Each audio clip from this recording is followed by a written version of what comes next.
Hello friends, હું મુંબઈથી પુષ્પા કિશોર ગાલા લાકડિયા ખાર. આ વખતે સર્જનાર મેગેઝિનનો ટૉપિક છે પસંદગી અને મારું આર્ટિકલ છે સંબંધોની પસંદગી. પસંદગીનું પામવા માટે વ્યક્તિની અડધી ઉંમર વીતી જાય છે, પછી એ વસ્તુ પણ હોય અને વ્યક્તિ પણ હોય. પસંદગી એટલે ઉપલબ્ધ વિકલ્પોમાંથી કોઈ એક વસ્તુ કે વ્યક્તિને સ્વીકારવાની ક્રિયા. રુચિ, ગમતું, પ્યારું, મજાનું વગેરે વગેરે હોય છે. અને જે શ્રેષ્ઠ હોય છે એ આપણી માનસિક શક્તિ વધારે છે અને ખુશ રાખે છે, અને ખોટી પસંદગી આપણું ટેન્શન વધારે છે. જીવનમાં બધા સંબંધોની પસંદગી કરવા નથી મળતી. અમુક સંબંધો તો આપણા જીવનમાં જોડાયેલા હોય છે, પછી એ સારા હોય કે ખરાબ આપણે નિભાવવા જ પડે છે.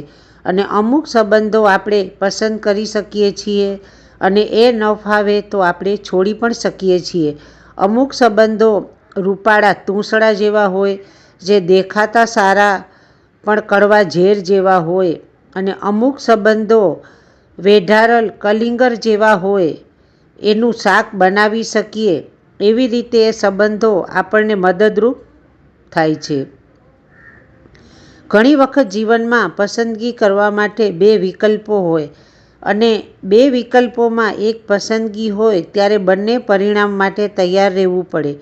કોઈએ રમૂજમાં ભૂટાભાઈને પૂછ્યું કે તમે 40 વર્ષે કેમ પાત્ર પર પસંદગી ઉતારી, આટલા વખત કુંવારા કેમ રહ્યા? ત્યારે ભોઠાભાઈએ જવાબ આપ્યો કે સારી પત્ની હશે તો કહી શકીશ કે પસંદગી માટે અડધી ઉંમર રાહ તો જોવી પડે ને, અને ખરાબ પત્ની હશે તો મનને મનાવશું કે અડધી ઉંમર તો નીકળી ગઈ, હવે અડધી જ બાકી છે ને, નિભાવી લેશું. આ રમૂજી ટૂચકામાં ખૂબ મોટો મેસેજ છે. આપણે પસંદગી ઉતારેલ સંબંધો જ્યારે સમય જતાં નાપસંદ થઈ જાય છે ત્યારે નિર્ણયો પણ બદલાઈ જાય છે અને નિભાવી નથી શકતા. પરંતુ આપણે પસંદ કર્યું, આપણી ભૂલ થઈ, એને ભોગવવી પડે અથવા સુધારવી પડે, છોડી ન દેવાય. આ વાત સંબંધોમાં બંને સાઈડ લાગુ પડે છે. એમાં સંતાન, માવિત્રો, પતિ પત્ની કે પછી અંગત સંબંધો હોય, સાચવવા જ પડે છે. નાનું દ્રષ્ટાંત: એક બેનના લગ્ન થયા અને સુખી હતા, પરંતુ થોડા વર્ષો વીત્યા ત્યાં બેનને એમના વરના નામથી તકલીફ હતી. એ એની પસંદગીનું ન હતું. એમના વરનું નામ ઠીઠડપાક હતું અને બેનને નામ પોતાની પસંદગીનું રાખવું હતું, પણ ભાઈ પોતાનું નામ બદલવા કોઈ પણ રીતે તૈયાર ન હતા અને એમણે કીધું, આ નામ મારી ઓળખ છે, એને હું નહીં બદલું.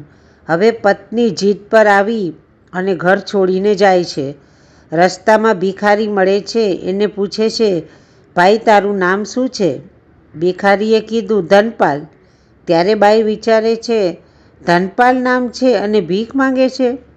આગળ જતાં એક ઘરમાંથી ઝઘડાનો અવાજ આવતો હતો. જ્યારે બેન ત્યાં જઈ એ ભાઈને પૂછે છે, તમારું નામ શું છે? ત્યારે ભાઈએ કીધું, શાંતિલાલ. ત્યારે બેન વિચારે છે, શાંતિલાલ નામ અને ઘરમાં આટલી અશાંતિ. આગળ જતાં એક સ્મશાન યાત્રા જઈ રહી હતી.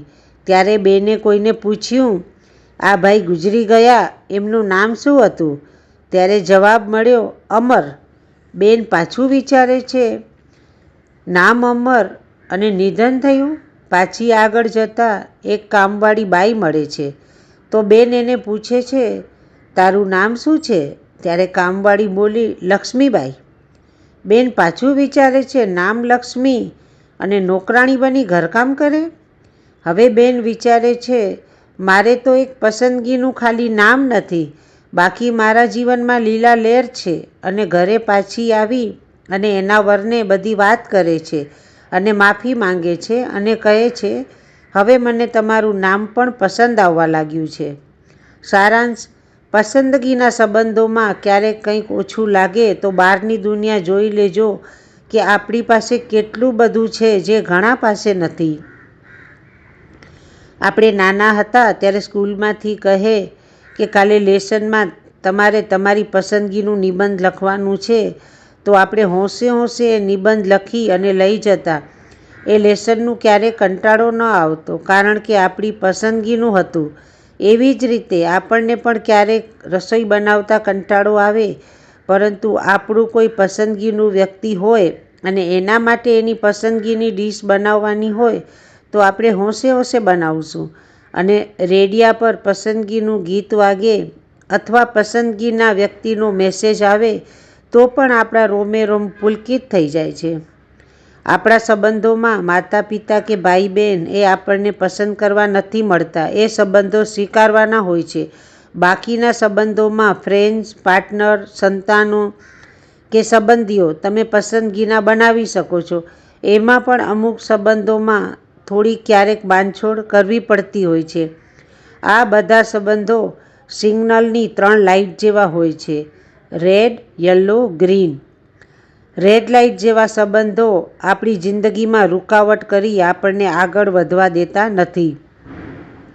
યલો લાઇટ જેવા સંબંધો 50-50 જેવા હોય છે, ક્યાંક સારા ક્યાંક ખરાબ.